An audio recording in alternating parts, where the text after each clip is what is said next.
السلام علیکم اسٹوڈنٹ، کیسے ہیں آپ لوگ؟ بیٹا آج ہم لوگ لیکچر نمبر 3 یونٹ نمبر 7 کا سٹارٹ کریں گے. ٹھیک ہے، اس کا ہمارا ٹاپک ہے مشاورت کے طریقہ کار. مشاورت کے طریقہ کار کی بات کی جائے تو طریقہ کار کے لحاظ سے مشاورت کی دو قسمیں ہوتی ہیں. ایک انفرادی مشاورت ہوتی ہے اور دوسری گروہی مشاورت ہوتی ہے. انفرادی مشاورت میں معلم طلباء کی سرگرمیوں کا جائزہ لیتا رہتا ہے اور ان کی تعلیمی، جسمانی، سماجی اور نفسیاتی الجھنوں کا مطالعہ کرتا ہے اور ہر طالب علم کے ساتھ انفرادی طور پر مشاورت کرتا ہے. یہ مشاورت رسمی اور غیر رسمی طور پر بامقصد اور منضبط انداز میں کی جاتی ہے. اس مشاورت کا بڑا مقصد طلباء میں خود شناسی پیدا کرنا ہوتا ہے تاکہ وہ اپنے ماحول سے مثبت مطابقت پیدا کر سکیں اور بہتر طور پر زندگی گزار سکیں. اس طریقہ کار میں ایک وقت میں صرف ایک طالب علم سے مشاورت ہو سکتی ہے اور اس کے لیے مشیر خاص طریقہ کار اختیار کرتا ہے. اس طریقہ کار کا انحصار مسئلے کی نوعیت پر ہوتا ہے. مثلاً معمولی نوعیت کا مسئلہ غیر رسمی انداز میں بات چیت کے ذریعے ہی حل کر لیا جا سکتا ہے، جبکہ پیچیدہ مسئلے کے لیے رسمی انداز میں ملاقاتوں کا اہتمام کیا جاتا ہے اور مشار اور اس کے مسئلے کے بارے میں مختلف آزمائشوں، انٹرویو، سوالناموں اور مشاہدوں کے ذریعے معلومات حاصل کی جاتی ہیں اور باقاعدہ تجزیے کے بعد مسئلے کا حل تلاش کرنے کے لیے مشاورت کی جاتی ہے. دوسری قسم جو ہے وہ گروہی مشاورت ہے. اس مشاورت کا مقصد طلباء کے اجتماعی طور پر مدد کرنا تاکہ وہ اپنی دلچسپیوں، ذہنی اور جسمانی صلاحیتوں، ترغیبات، تجربات، ضروریات اور مسائل وغیرہ کو جان کر اپنی تعلیم، معاشرتی اور سماجی زندگی کو کامیابی سے خوشگوار انداز میں گزار سکیں. ماہرین اس بات پر متفق ہیں کہ گروہی مشاورت کسی ادارے کے مکمل پروگرام کا ایک حصہ ہوتی ہے. گروہ فرد کے ذہنی رجحانات میں تبدیلی لانے کا باعث ہوتے ہیں. گروہی مشاورت سے فرد میں گروہی طرز فکر، رویے، رجحانات اور مسائل کے حل کے تلاش کے لیے خود اعتمادی پیدا ہو جاتی ہے. یہاں مشاورت انفرادی طور پر نہیں بلکہ گروہی طور پر کی جاتی ہے تاکہ وہ گروہ میں شامل بچے نئے ماحول سے آگاہ ہو جائیں. ایسے تمام تعلیمی، نفسیاتی، جسمانی، معاشرتی اور جذباتی مسائل جن کا عموماً ہر طالب علم کو سامنا ہوتا ہے گروہی مشاورت کی ضرورت پیدا کرتے ہیں. اس لیے طلباء کو الگ الگ مشاورت دینے کے بجائے چھوٹے چھوٹے گروہوں میں مشاورت دی جاتی ہے. مثلاً بچوں کو ذہنی اور جسمانی اصولوں کو متعارف کرانا ہو تو ان کے رویوں میں مثبت تبدیلی لانے کے لیے اقدامات، یا طلباء میں قائدانہ صلاحیتوں کی نشو و نما ضروری ہو تو اس سلسلے میں گروہ اور معاشرے کے میل ملاپ سے طلباء کے کردار اور رویوں میں اچھی اور مؤثر تبدیلی پیدا کی جا سکتی ہے اور ان کی قائدانہ صلاحیتوں کی تربیت کی جا سکتی ہے. گروہی مشاورت جو ہے حقیقتاً ایک ارتقائی عمل ہے. اس عمل میں فرد کی صلاحیتوں کی اس طرح تربیت کی جاتی ہے کہ اس میں آئندہ پیش آنے والے مسائل کو سمجھنے اور حل کرنے کی صلاحیت پروان چڑھ سکے. اسی لیے اسے ارتقائی عمل کہا جاتا ہے. گروہی مشاورت تمام طلباء کے لیے ضروری ہے کیونکہ یہ زیادہ تر ایسے مسائل کے بارے میں ہوتی ہے جو عموماً تمام طلباء کو اپنی زندگی میں کبھی نہ کبھی ضرور پیش آنے ہوتے ہیں. گروہی مشاورت میں گروہ کی ساخت اور سائز کو بنیادی اہمیت حاصل ہوتی ہے. ابتدائی کلاسوں کے طلباء سے 2-4 تک بڑے گروہ بھی بنائے جا سکتے ہیں کیونکہ ان کے مسائل تقریباً ایک جیسے ہوتے ہیں، لیکن ثانوی کلاسوں کے طلباء کے گروہ مسائل کی نوعیت کے اعتبار سے نسبتاً چھوٹے ہوتے ہیں.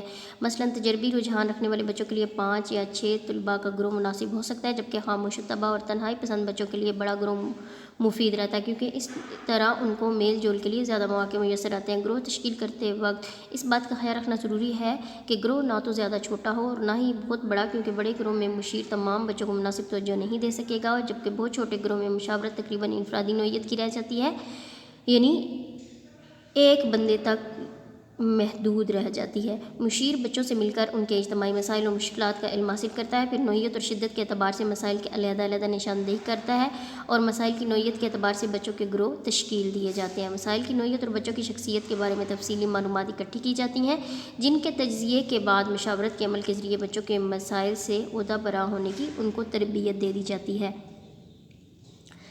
انفرادی اور گروہی مشاورت کے طریقہ کار کی مماثلت اگر دیکھی جائے تو اس میں سب سے پہلا جو ہے پوائنٹ آتا ہے مشاورت کے لیے جامع منصوبہ بندی تیار کر لے. ٹھیک ہے، بچوں کے ساتھ باہمی اعتمادی اور دوستی کا رشتہ استوار کرے تاکہ وہ بلا جھجک جو ہے مشیر کو اپنا مسئلہ بیان کر سکے. بچے سے بات چیت کر کے مسئلے کی نشاندہی کرنا، مسئلے کی نوعیت کے اعتبار سے مشاورت کے مقاصد کا تعین کرنا، مسئلے کی نوعیت اور بچے کی شخصیت کے بارے میں ضروری معلومات حاصل کرنے کے لیے مؤثر آلات کا چناؤ کرنا، مسئلے کی نوعیت اور بچے کی شخصیت کے بارے میں معلومات اور مواد اکٹھا کرنا، حاصل شدہ معلومات اور مواد کا تجزیہ کرنا، مسئلے کی تشخیص کرنا اور مسئلے کے حل اور بچوں کی تربیت کے لیے تدابیر کی فہرست تیار کرنا. یہ تمام مشاورت خواہ انفرادی نوعیت کی ہو یا اجتماعی طرز کی، ہر دو صورتوں میں اس طریقہ کار کو عموماً یکساں نوعیت کا ہوتا ہے۔ دونوں صورتوں میں مشیر جو ہے ان اقدامات پر عمل کر کے مشاورت کے عمل کو آگے بڑھاتا ہے، جس میں آخری آپ کا یہ آ جاتا ہے کہ بچے کو اس قابل بنا دیا جاتا ہے یا بنانے کی کوشش کی جاتی ہے کہ وہ اپنی صلاحیتوں اور ان کے استعمال سے آگاہ ہو جائے اور وہ درپیش مسئلے یا مسائل کو خود حل کر سکیں۔ اب ہمارے پاس مشاورت کی اقسام آ جاتی ہے۔ مشاورت کی ہمارے پاس دو اقسام ہے، ٹھیک ہے۔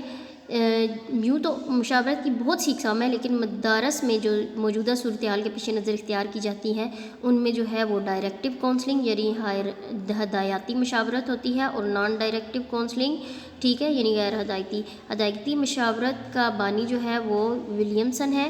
اس کے نزدیک مشاورت ہدایتی نقطۂ نظر سے دی جائے، چونکہ مشار اپنے تمام مسائل حل کرنے کی صلاحیت نہیں رکھتا، اس لیے کونسلر یا مشیر کی ذمہ داری ہے کہ وہ مشار کو اس کے مسائل حل کرنے میں مدد دے۔ اس طریقہ میں مشیر کو اپنا مسئلہ بیان کرتا ہے۔ مسئلے کے تمام پہلوؤں پر معلومات حاصل کر لینے کے بعد مشیر اپنے مشار کو مسئلہ حل کر کے اس پر عمل کرنے کا کہتا ہے۔ ہدایتی مشاورت میں مشیر کی مرکزی حیثیت حاصل ہوتی ہے۔ مشار کا کام یعنی مشورہ لینے والے کا کام مشیر کے مشورے پر عمل کرنا ہوتا ہے۔ اس قسم کی مشاورت عموماً کن ذہن، شدید بیماری کا شکار، کم سن اور نابالغ بچوں کو دی جاتی ہے۔ اس صورتحال میں چونکہ مشار اپنے مسائل کو خود حل کرنے کی استعداد نہیں رکھتا بلکہ کونسلر یا مشیر کے دیے گئے حل پر عمل کرتا ہے، اس لیے اس کو ہدایاتی مشاورت کا نام دیا جاتا ہے۔ دوسری قسم غیر ہدایاتی مشاورت ہوگی یعنی نان ڈائریکٹیو کونسلنگ۔ اس میں جو ہے وہ غیر ہدایتی مشاورت کا آغاز جو کیا تھا وہ شروع میں پروفیسر کارل راجرز اور ان کے پیروکار نے اس کو کوششوں کو دخل میں دیا، یعنی ان کی کوششوں کا دخل ہے اس میں۔ غیر ہدایتی مشاورت کے طریقہ کار میں مشیر یا کونسلر اپنے مشار کو موقع فراہم کرتا ہے کہ وہ اپنے اس مسئلے کا بیان کرے۔ اس سلسلے میں مشار کے لیے اعتماد، خلوص اور رضا و رغبت کا ماحول پیدا کرتا ہے۔ مشار کو آزادی ہوتی ہے کہ وہ اپنی مرضی سے اپنے جذبات کا جس طرح چاہے، جس قدر چاہے اظہار کرے۔ اس کے جذبوں و جذبات کا خیال جو ہے خواہ کتنے ہی فضول، بے ربط اور محمل کیوں نہ ہوں، مشیر کے لیے مشار اور اس کے جذبات کا احترام بے حد ضروری ہے، کیونکہ اس احترام اور خلوص کے بغیر مشاورت کا عمل نامکمل رہتا ہے۔ مشیر کو یہ تسلیم کرنا ہوتا ہے کہ مشار میں ماحول میں مطابقت اختیار کرنے اور زندانہ زندگی بسر کرنے کی زبردست خواہش موجود ہے، اس لیے مشیر کی ذمہ داری ہے کہ وہ اس کی خواہش کا احترام کرے، اس سے کام لے اور اپنا فیصلہ تھوپنے کی بھی کوشش نہ کرے۔ یہی وجہ ہے کہ غیر ہدایتی مشاورت میں مشیر اپنے کسی عمل یا رد عمل کے اظہار سے اجتناب کرتا ہے۔ وہ نہ تو مشار کی باتوں اور بیان میں مداخلت کرتا ہے اور نہ ہی اس کو کوئی نصیحت یا تجویز پیش کرتا، بلکہ مشار کے ساتھ گرمجوشی، فہم و ادراک اور اعتماد، خلوص کا ماحول پیدا کرتا ہے، اور اس طرح مشار اپنے مسائل کھل کر مشیر سے بیان کرتا ہے اور ماحول کی بہتری سے اپنے مسائل کو از خود حل کرتا ہے۔ اس کے بعد آ جاتی ہے ہمارے پاس اختیاری مشاورت یعنی تیسری قسم۔ اختیاری مشاورت کی تیسری قسم جو ہے اس میں اختیاری یا برمحل مشاورت ہدایتی اور غیر ہدایتی مشاورت کو نہ تو پورے طور پر قبول کرتی ہے اور نہ ہی ان سے انکار کرتی ہے۔ اس مشاورت کے پیروکار اس بات پر یقین کرتے ہیں کہ افراد کے درمیان اختلاف مسائل ان کو مشکل صورت میں حال میں ڈالنے والے معاملات مشاورت کی ضرورت پیدا کرتے ہیں۔ افراد معاشرے میں پیچیدگی سے لاتعداد مسائل پیدا ہوتے ہیں اور بہت سے لوگوں کے یکساں نوعیت کے مسائل حل کرنے کے لیے کوئی ایک مخصوص طریقہ کارآمد نہیں ہوتا۔ اس کا مطلب یہ ہے کہ مشاورت کا کوئی ایک طریقہ تمام مسائل اور تمام افراد کے لیے مناسب نہیں۔ اختیاری مشاورت کے مطابق ہدایتی اور غیر ہدایتی مشاورت کی درمیانی راہ اختیار کرنی چاہیے، جو نہ تو مکمل طور پر ایک ہو نہ دوسری، بلکہ ضرورت، حالات، مسائل اور موقع محل کے مطابق اپنی حکمت عملی اور مشار کے مزاج کے مطابق طے کی جاتی ہے، ٹھیک ہے۔ یعنی اس میں ہدایتی مشاورت میں ہدایت دی جاتی ہے اور اس پر مشار سے عمل کروایا جاتا ہے۔ غیر ہدایتی میں اس پر عمل کروانا ضروری نہیں ہوتا بلکہ مشار کو آزاد چھوڑ دیا جاتا ہے۔ لیکن اختیاری مشاورت ایک ایسا طریقہ کار ہے جس میں ہدایتی اور غیر ہدایتی دونوں کے درمیان، ٹھیک ہے، ایک ایسا رستہ ہے، ایک ایسا طریقہ کار ہے جس میں جو ہے مشار دونوں کو مد نظر رکھتے ہوئے اپنے مسئلے کا حل تلاش کرتا ہے۔ بیٹا یہاں پہ ہمارا آج کا یہ یونٹ ختم ہوا۔ اس یونٹ میں ہم نے سب سے پہلے رہنمائی کے بارے میں پڑھا تھا کہ رہنمائی کیا ہے، کہ یہ ایسا عمل جس کے ذریعے کسی شخص کو اس کی اپنی ذات کے متعلق ہر ممکن واقفیت اور آگاہی بہم پہنچائی جاتی ہے۔ پھر ہم نے اس میں یہ دیکھا کہ رہنمائی کی اقسام کون سی ہیں اور 4 نمایاں اقسام کے بارے میں پڑھا، جس میں تعلیمی رہنمائی، پیشہ ورانہ رہنمائی، نفسیاتی رہنمائی اور معاشرتی رہنمائی کے بارے میں پڑھا۔ اس کے بعد آج کا ہمارا لیکچر جو تھا وہ مشاورت کے حوالے سے تھا کہ مشاورت دراصل کسی خاص مسئلے مشکل کے بارے میں کسی ماہر اور تجربہ کار شخص سے رائے لینا، پوچھنا یا صلاح لینا ہے۔ یقیناً آپ کو کلیئر ہو چکا ہوگا۔ مشاورت کے طریقہ کار کے لحاظ سے ہم نے اس کی 2 اقسام پڑھی، جس میں انفرادی مشاورت اور گروہی مشاورت آ جاتی ہے۔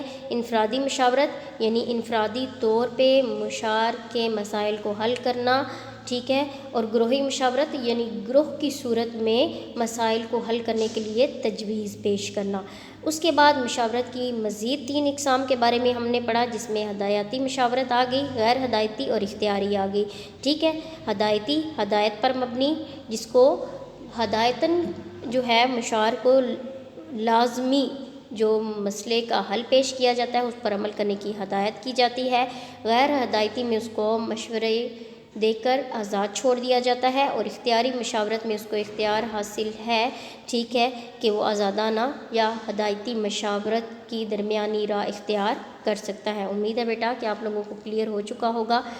یہ تھا ہمارا آج کا یونٹ نمبر 7 کا کمپلیٹ انٹروڈکشن بھی اور کمپلیٹ لیکچر بھی، ٹھیک ہے۔ اس کو اب آپ غور سے پڑھیے گا، ٹھیک ہے، سمجھیں اور اس کے بعد اگر کوئی مسئلہ درپیش ہو تو آپ میرے ساتھ ڈسکس کر سکتے ہیں۔